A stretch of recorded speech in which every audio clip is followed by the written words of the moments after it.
Hey everybody, this is Cam and Seb, and we're playing Ghost of Tsushima. Now Seb, you've completed this already, right? I've literally just completed it. Well, don't worry if you're watching this, no spoilers. We're not actually going to talk about the game itself. We're going to talk about something really exciting in the game, which is the photo mode. Absolutely. There is so much that you can do with it. We've been messing around with it for ages. And, you know, as video producers, as camera people, it got us really excited, and we've been playing with it so much that we feel like we got a couple of really helpful tips and tricks that we could give you. Absolutely. So let's crack into it.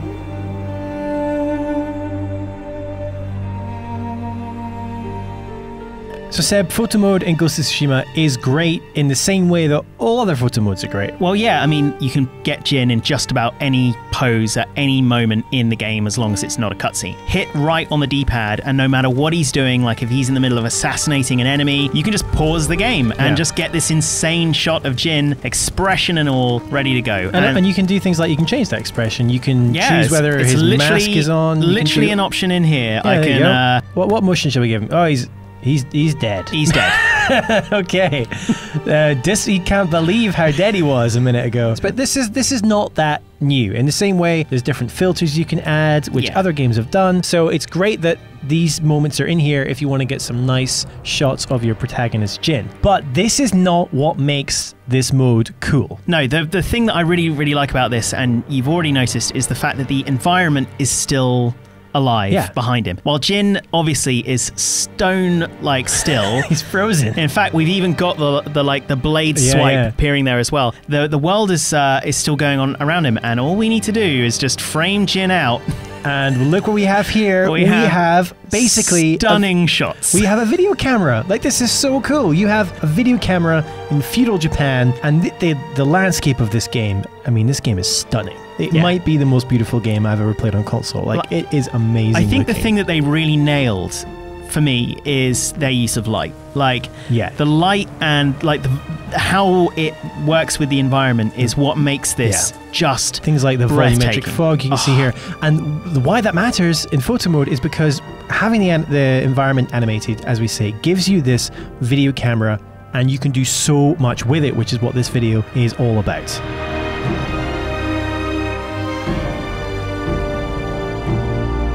So moving the camera is really great, but we should say to begin with that when you activate it, you can't just take the camera anywhere in the game. You are locked to Jin, basically, within about 10 meters of him. You can orbit all the way around. You can go directly above. You can go all the way back here. So that's me at full distance. So think of it, you know, the camera can only go where Jin goes. So you have to put him in somewhere and then, you know, just frame him out of shot. Once you have the camera in a place you like this kind of scene, you can move the camera just like you can if you're filming something in real life. So you can do beautiful slides.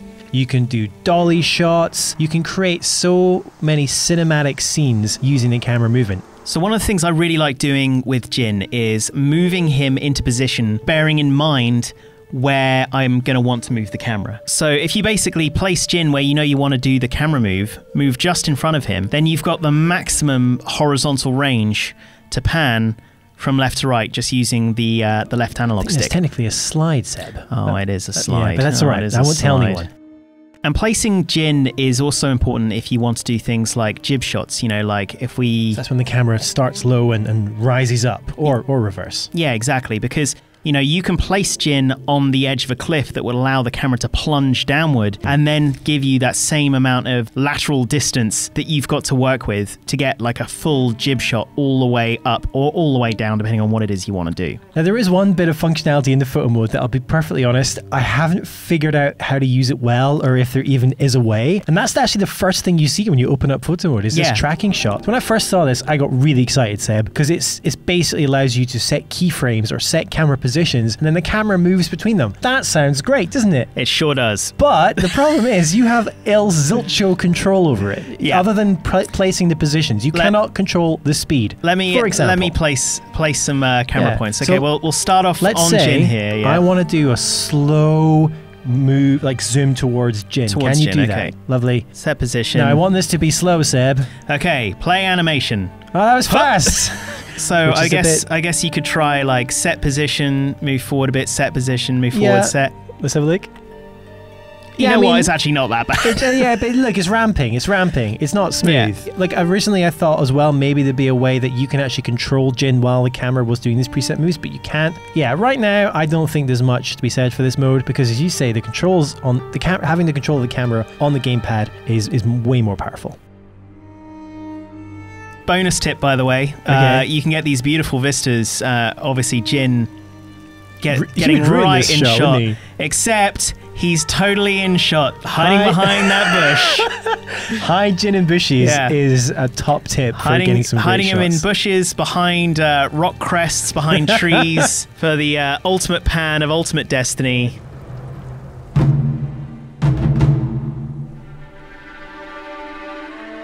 Now, Seb, I think my favorite thing, maybe the most powerful functionality within this photo mode, is that you can take control of the scene that you're trying to create. This is actually beautiful. I mean, it's raining, but it looks amazing. Yeah. But maybe you don't want that. Maybe you want a nice sunny day, or maybe you want that moment when the sun is just breaking through the clouds. You can do all this stuff. So let's change up the weather. So clear is obviously oh my god, the most colourful, I love beautiful, how we're already looking rich, at the sun. Yeah. That's amazing. We got clear, we got fog. That's nice, lovely. Oh, heavy fog. Lots of fog. I think that might be our current. Yeah, heavy fog is pretty amazing. Sunbreak can give you some amazing results. Not particularly in this scene right now. It's all about experimentation, though. Absolutely. You're like flicking through and just going like, oh wow, that's the one. Yeah, overcast. Overcast, one of my favorites. Well, because absolutely. It's just like it's dark skies, but little patches of light. Yeah, here and there. we'll come back to the clouds that are involved in a minute. Rain and snow, absolutely. What else do we have? Heavy rain and snow, and then finally thunder, complete with thunder sound effects right on cue. But it's not just the weather, Seb. We can also control the time of day. Absolutely. So the time of day has some interesting quirks to it. It does. Certainly, but it changes up the look of the scene so much. Like if I go from afternoon and I'll just backtrack it, you get the full, you can see the shadows, you get the full tracking of the sun overhead. You know, this is a legitimate time lapse, and also something that I should totally mention as well. That you can keep moving. Oh, this is amazing. This is maybe the coolest thing. Whatever selection that you're on at any given time, you can still control even with the menu hidden. Exactly. So if I track forward a little bit here and just do a full time lapse of this area. Yeah. Here's the quirk of the day-night cycle. Yeah. As you transition from day to night or night to day, you get this like real blooming as you go into nighttime. It's a hard edge. It's a real hard edge. Look at that. And obviously, you know, for gameplay reasons, the night is very bright in Tsushima. So that full 24-hour day-night cycle can be a little bit jarring. Yeah, but if you stick within either day or night, you can get some lovely effects with that. So I've just brought it back over to sunbreak mode so that we could look at one of the other selections that we get in here, which is clouds. Now, when I first saw this, I thought it was like control the type of clouds or whether you the have amount of clouds. And it's neither of those things. What is it? Clouds is simply the position of the clouds in the sky at any given time. And you can basically, you know, while we have the time of day slider, we can also slide the clouds exclusively as a kind of time of day. Like a mini time lapse. Yeah. Like over the course of like 30 minutes or something. Now, there are two options in here that combine really, really nicely together. And you probably saw it if you watched the demo preview that went out a couple of weeks ago. But basically, you can increase the wind and add particles. Oh, this is where things get fun. Yeah, and I think particles is one of the things that really like visually stands out about this game. But you can see there's a few little particles there already. They're little green leaves, but we can add our own. But first off, let's just see how the wind changes this. All right, so let's crank the wind speed and see what happens. You can literally see as I go up bit by bit, you can see the bamboo start to bend. Just crank it. Come on, Seb. All right, I'm just going to go for it. Don't faff around here. Let's really crank it. So maximum wind. Oh my word. That's not even maximum yet. That's not even maximum wind. Maximum is 40. No, it's not. It's 40. What is 43? it? 44? Are we going to hit 45? 44. What a random number to have as your maximum wind. This is insane. And even like the tassels on the weaponry here are going as well. It's so much fun. You can do so much with the wind speed. This looks deadly. It does. I wouldn't want to be out in this. Storm. Yeah. We want the bamboo forest to be blowing away from us. You can do that. The numbers don't really indicate you what the direction means. I think it is a reference of a 360, but yes. Yeah.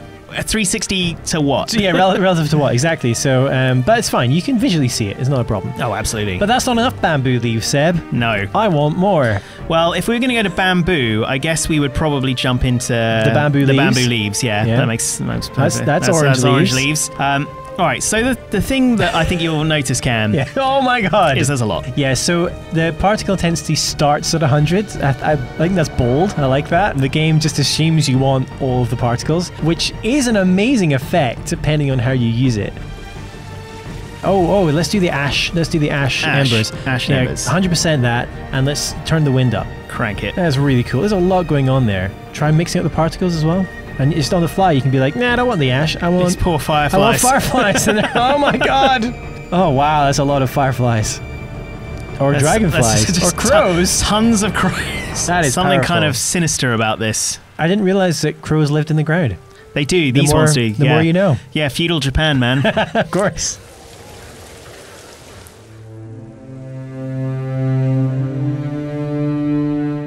Now this is quite a short little tip, Seb, but I think for most people, when you open up photo mode, you might be a bit struck by there's a lot of camera terminology in here, which can be quite intimidating. But this is just a tip to say, don't worry about it, because it's not a real camera. It doesn't function exactly like a real camera. To be honest, they've kind of just stuck video and camera terminology on things you would control in the photo mode. Yeah. Like focal length is just zoom, for example.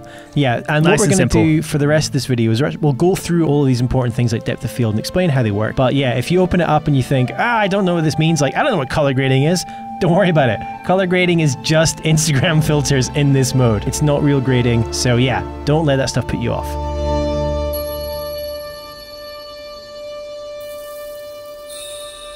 So the first main tip we've got with these advanced camera techniques is around focus. Now, by default, depth of field is switched off, and you can easily switch it on just by pressing right on the D-pad. And you might be like, oh, I've screwed something up because now the entire place is blurry. But that's why you need to combine it with focus distance. Now, autofocus snaps to Jin.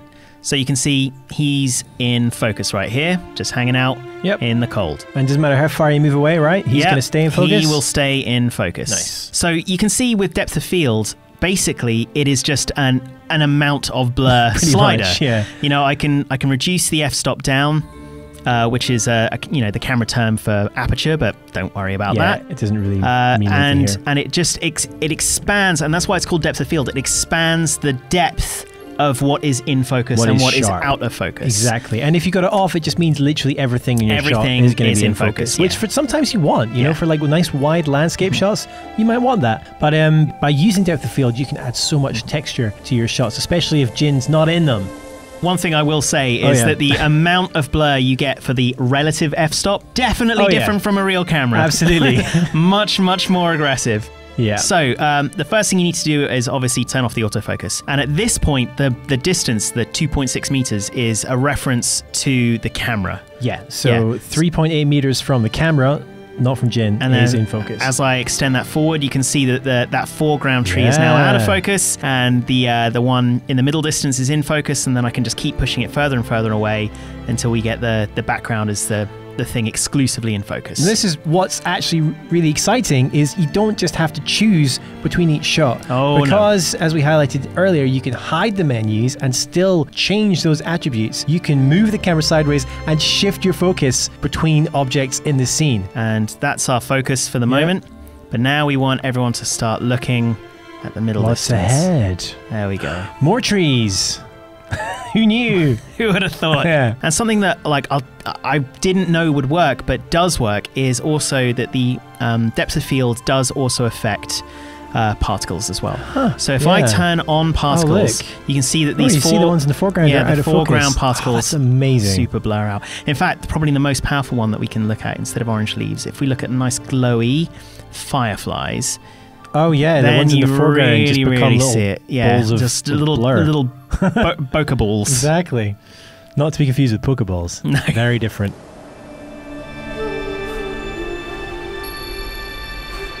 So one of the other camera terms that's in here, Seb, is focal length, but that's just zoom. But it's really powerful because you can zoom right in, if you like, to highlight distant things, and 300 millimeters is what it says.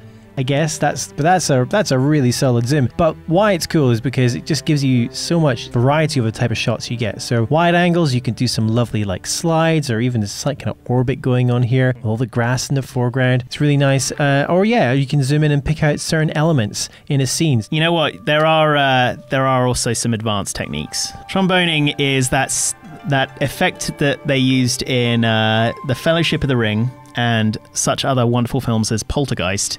And The Shining. And I think The Shining's the most famous example, but I love how you into Poltergeist. That's amazing. Go on.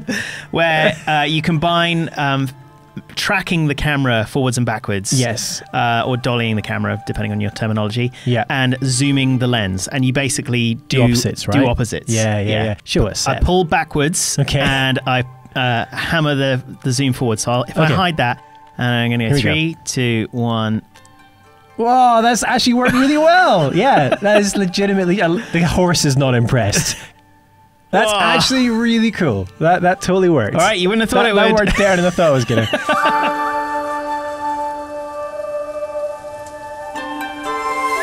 So the last camera setting we're just going to play with here is exposure bias. Now, Seb, why is this helpful? I think exposure bias, people often think of this as like a brightness slider. Yeah. And exposure and brightness are two technically different things. Yeah. You know, the main difference that you'll find in this this game to maybe some others is that like the nighttime, as we are in here, is weirdly bright. Yeah. Weirdly bright. For gameplay reasons, right? Yeah, so because exactly. the day-night cycle, you don't have any control over in the game, so it just kind of does its own thing. And you don't want to be, you know, have half the time the game is not good to play because you can't see. And if you set the exposure bias to 0, the kind of default, it's basically daytime. It's basically it's an overcast blue day. Yeah.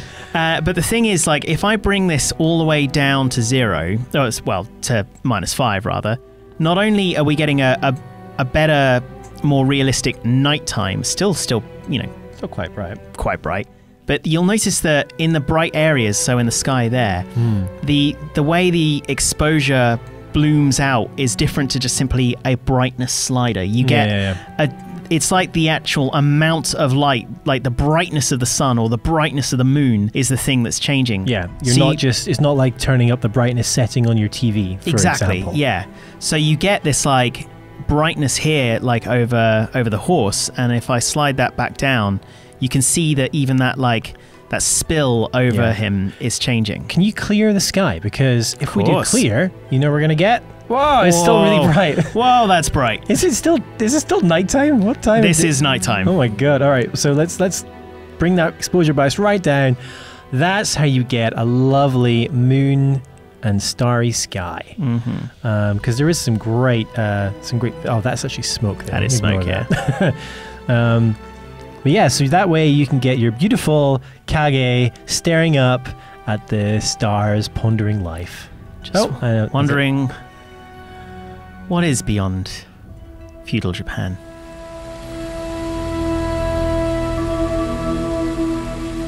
Now, the final tip today, Seb, is to get out there and use these tips, use these techniques, and make your own videos in this game. Now, if you're wondering, but wait, how do I record?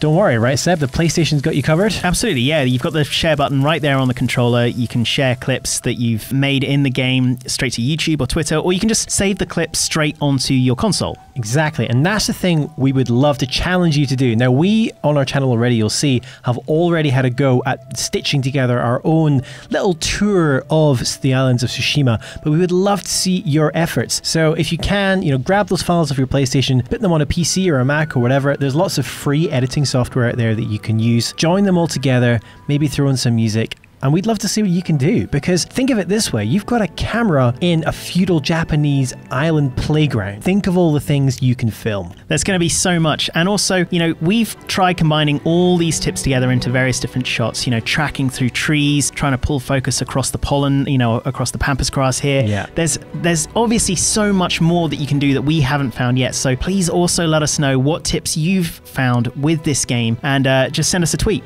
Absolutely, yeah. You can tweet your videos goes to me at CamFrazRob. And you can tweet me at ReadySebbyGo. And honestly, we actually had so much fun just getting capture for this video and for the other video that we mentioned. It's almost like a little game within a game. It is, and because basically we can travel across the island, land in a location, it's the middle of the night and it's stormy, and you're just like, oh, there's no vista here. You change the time of day, and then all of a sudden you're like, oh, there's a completely different stunning shot. Yeah. Like, you could arrive here and just be like, oh, look, that's a stunning shot, and they go, oh, that's another completely stunning shot. What are you doing? That's gorgeous.